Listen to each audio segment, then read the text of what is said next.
ဘယ်လိုပြောလို့ကြပါလဲဆိုရင်အော်တဲ့ဝါအမိုးကလည်းဝါအကာကလည်းဝါအခင်းကလည်းဝါငါအောင်ထားတာကလည်းဝကြမ်းလေးပဲတဲ့ငါဝါလေးကိုရောက်နေပါလားအိုးဝါတဲ့ငါဝါလေးကိုရောက်လို့ဝါကလည်းငါပိုက်ထဲမှာရောက်နေပါလားဆိုတော့ဘယ်ဘူးတီရောလို့ကြည့်တော့ဆိုတော့ဝါတကယ်ဒီကနေ့ကျွန်တော်တို့ဒီသူနိုင်ရှိ၍ကိုတော်ဒီအကျွန်ုပ်၌ရှိပါ၏ဘုရားသခင်ရဲ့အထဲမှာရှိသလိုဘုရားသခင်လည်းကျွန်တော်တို့ရဲ့အထဲမှာရှိလို့ရှိရဒါဘုရားရဲ့သားသမီးနော်အခုတော်ဆောင်လေးအင်မတန်ရည်ကြီးတယ်နော်ကျွန်တော်အခုတော်ဆောင်လေးကျွန်တော်တို့ကငွေအရေးမကြီးဘူးနော်ကျွန်တော်တို့ရဲ့ company ပိုင်ရှင်ကဘုရားသခင်ပဲမဟုတ်လားကျွန်တော်တို့ကဘုရားသခင်ရဲ့အထဲထဲမှာရှိနေရှင်အားဖြင့်ဘုရားသခင်ရဲ့ပြည့်စုံခြင်းဟာဒီကနေ့ကျွန်တော်တို့တွေပြည့်စုံလုံလောက်ပါလေအဲ့တော့ကျွန်တော်တို့ဒီကောင်းကင်ခမဲတော်ဒီအကျွန်ုပ်တို့ကိုချစ်မြတ်လို့ပြီးအကျွန်ုပ်တို့နဲ့ပေါင်းသင်းလို့သောဆန္ဒရှိသူပါတဲ့ဘုရားသခင်ကကျွန်တော်တို့နဲ့ပေါင်းသင်းလို့တဲ့ဆန္ဒရှိတယ်ဘုရားသခင်ကကျွန်တော်တို့ကိုဖန်ဆင်းခဲ့တာဖြစ်တဲ့အတွက်အစကတည်းကကျွန်တော်တို့ရဲ့ဆက်ဆံရေးကိုလိုချင်တဲ့သူပါကျွန်တော်တို့ကိုဖန်ဆင်းခဲ့တာသူပဲသူဖန်ဆင်းတဲ့အတွက်ကြောင့်ဟိုးအစကတည်းကကျွန်တော်တို့သူနဲ့ဆက်သွယ်ခြင်းဆက်နွယ်ခြင်းဆက်ဆံခြင်းဒီအမှုရာကိုဘုရားသခင်ကလိုချင်တဲ့သူပါတဲ့ဒါကြောင့်မလို့ပမာတွေ့ရလဲဆိုရင်ကပောင်တဲ့ခန်းကြီး3ပါဖတ်ရင်ပါတွေ့ရလဲဆိုဘုရားသခင်ကညနေဆိုလာပြီးတော့ဒီဥယျာဉ်တွေကိုလာပြီးတော့သူစကားပြောတဲ့အာဒံဧဝါဘုရားသခင်မကြည်ဘူးလားကြည်ဘူးတာပေါ့ကိုယ့်ရဲ့သားသမီးနဲ့တွေ့ရတာတော့ကြည်နူးတဲ့မိခင်ဖခင်မရှိတော့ဘူးနော်ဆိုတော့ညနေသူလာတယ်တဲ့အာဒံဧဝါအာဒံကလည်းပြောတယ်တဲ့စကားတွေပြောတယ်ဧဝါကလည်းပြောသူလည်းသူပြောချင်တာလည်းပြောတယ်ဒါလေးတော့မင်းတို့စားနော်ဒါတော့မင်းစားလို့မရဘူးနော်ဧဝါအရှင်ပြေလားဘုရားသခင်ကဘလောက်တောင်လုပ်ထားလဲဆိုရင်ဒီအာဒံနဲ့ဧဝါကအင်ကြီးဘောင်းပြီးမရှိဘူးဗျဒါကိုကြည်ချင်းအပြင်ရိုးလေးပဲကျွန်တော်ရဲ့အတွေးခေါ် theology မှာရိုးလေးပဲဘုရားသခင်ကဒီလူတွေကိုဘလောက်ချစ်လဲဆိုရင်အရာအားလုံးမပြောနဲ့နော်စားလို့တောက်ဖို့မပြောနဲ့နော်ဘုရားသခင်ကသူတို့နေဖို့တော့မှဝေဒရကိုချိန်ကြည့်ထားပေးတာဆရာရှမွေလာညပြန်ရင်လေအင်ကြီးမဝေဘဲနဲ့အိတ်ကြီးစမ်းနော်ဘယ်လိုဖြစ်သွားမလဲလေဖြတ်သွားမှာကျွန်တော်ကြံခဲ့တဲ့တပတ်လောက်ကအလိုပူနေတဲ့အချိန်မှာဆရာအင်ကြီးမဝေဘဲနဲ့ MBC ကနေပြီးတော့ဟိုစံပြဒီအင်ကြီးမဝေဘဲနဲ့ရှောက်သွားကြည့်ဘယ်လိုနေမလဲဘယ်လိုမလဲဒါပေမဲ့အာဒံနဲ့ဧဝါကဒီဥယျာဉ်ထဲမှာအင်ကြီးလည်းမရှိဘောင်းလည်းမရှိဒါပေမဲ့ဘုရားသခင်ရဲ့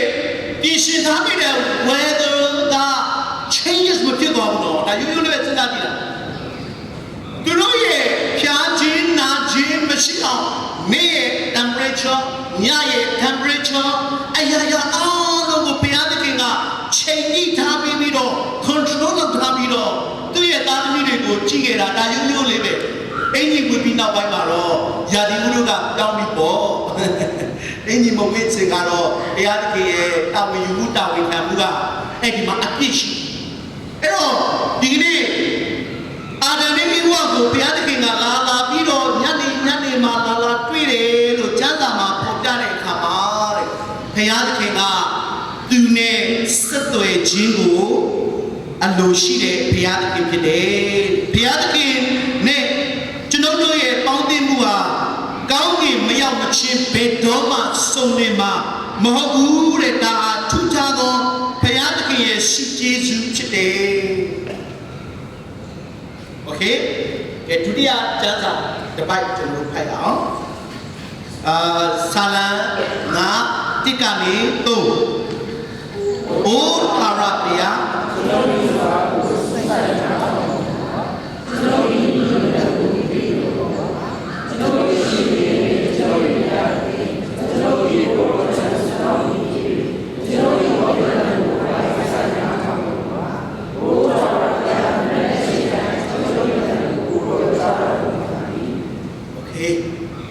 ဒီမှာပါတွေ့ရတယ်ဆိုရင်လူသားတွေရဲ့ဘုရားသခင်ကိုအော်ဟစ်ပြီးတော့ communicate လုပ်တဲ့အကြောင်းအရာလေးပေါ့နော်ဒီကျမ်းစာလေးပေါ့ထာဝရဘုရားသခင်ကိုသူ့ရဲ့စကားတော်ကိုစူးစိုက်ပြီးတော့နားထောင်ပေးဖို့သူ့ရဲ့ညီတွားနေတဲ့အရာတွေကိုတတိထားပေးဖို့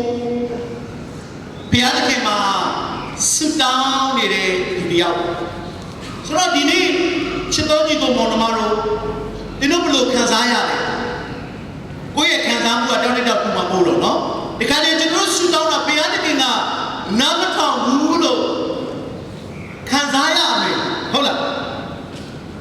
ဥပ္ပလေးမေးကြကိုတော့ကျမတို့ဆုတောင်းတာ2နှစ်3နှစ်လောက်ရှိနေကိုတော့ခုတည်းအဖြစ်မယူသေးဘူးလို့ကိုတော့နားမထောင်ဘူးလို့ခံစားရဥပ္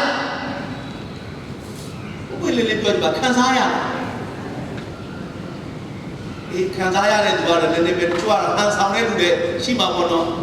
တိတ်တော့မခံစားရဘူးကျွန်တော်ကိုယ်လည်းခံစားရတယ်ကိုယ်လည်းပြောတယ်ကိုတော့ဒီလောက်ရှုတောင်းတာအတင်းသူတင်သားတွေဒီလောက်ရှုတောင်းတာကိုတော့ဘာဖြစ်လို့နားမထောင်တယ်လဲနားမပြောတယ်လဲအဲ့တော့ကျွန်တော်အမျိုးသမီးကနေရှောက်ရှောက်မပြောနဲ့ကျွန်တော်ခါတာပြောတယ်မဟုတ်ဘူးလေလို့ငါလူသားပဲငါကိုတော့ဆုတောင်းတာကိုငါ communicate လုပ်တာကိုသူနားထောင်ရှင်းစေချင်တယ်ကွာဘုရားသခင်အလုံးလုံးပါပါဒီကနေ့ကျွန်တော်တို့ရဲ့ဆုတောင်းတာကိုတော့မကြောက်တာကြားတယ်ကိုတော့ကြားတယ်ဒါပေမဲ့ကျွန်တော်တို့ရဲ့အဖြစ်တွေကမများတာများတော့ဘို့အရင်တော့ကမကြားဘူးတဲ့ကြားဖြတ်အခုပေါ်လာဘုရားသခင်ရဲ့ရှေ့မှာကျွန်တော်တို့ရဲ့ပြည်သူပြည်သားတွေကဆက်ဆောက်ယူရှာစရာအင်မတန်ကောင်းတယ်ဣသရေလလူမျိုးတွေကအဲ့ဒီလိုမျိုးဖြစ်တဲ့အခါမှာဘုရားသခင်ကဘာဖြစ်လဲဆိုရင်ဖာရောဘီရဲ့နှလုံးကိုကွာခိုင်းမှစီတာခိုင်းမှစီတာတခုပြီးတခုလုပ်တယ်ဘုရားသခင်ကဒီကနေ့ဖာရောရဲ့နှလုံးကိုခိုင်းမှစီတာကကျွန်တော်တို့ကသူ့နဲ့ပုံပြီးတော့ communicate လုပ်ဖို့ရတဲ့ဘုရားသခင်ကအလိုတော်ရှိတယ်အဲ့တော့ဒီကနေ့ဆက်သွယ်ခြင်းအဆင့်ကျွန်တော်တို့ဒီနေ့အကြောင်းအရာလေးတစ်ခုပေါ့နော်တစ်ခုလေးကိုပြောရင်းနဲ့ပဲဒီကုန်းချုပ်ပြစီဒီမှန်တော့ပြောတယ်တူတူတွတ်ပဲလုပ်ပါနော်2မိနစ်တော့ရှိပါပြီနော်โอเคဒါလေးတော့နည်းနည်းလေးပြောပြီဆိုတော့ဒီပထမတစ်ခုကဘုရားသခင်နဲ့တင်ဤဆက်ဆံရေးတိုးပွားလာစေရန်အဆင့်တင်လိုက်ပါအဆင့်မြင့်လိုက် level မြင့်ရအောင်နော် level မြင့်တော့မယ်ခါပါတဲ့ဒီတန်းလေးကိုဖတ်ရင်ကျွန်တော်တို့ခရိယန်ဘဝဤအဦးဆုံးနဲ့အကြီးကျယ်လိုအပ်မှုကဘုရားသခင်နဲ့ပူးပေါင်းဆက်သွယ်ခြင်းဖြစ်သည်ပထမကျွန်တော်တို့တင်ရမယ်ဘုရားသခင်နဲ့တင်ရမယ်ပထမဆက်သွယ်ခြင်းရဲ့ level 1ကျွန်တော်တို့နေတိုင်းအသက်ရှင်ဖို့ရန်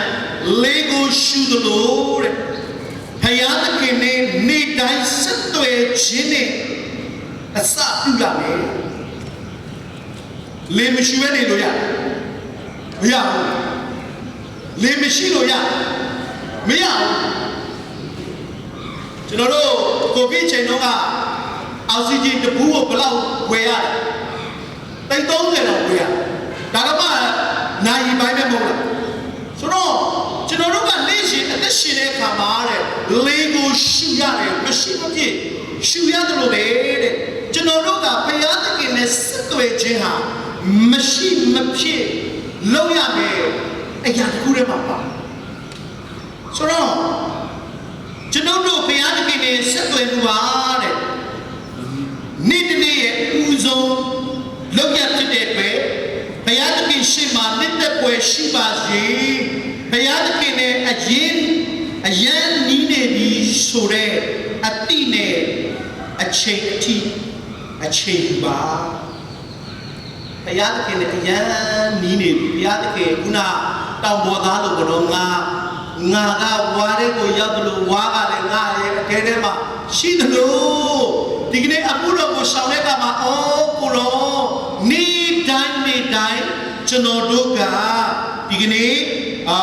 အရန်နီးတယ်လို့ဆက်သွယ်ရတယ်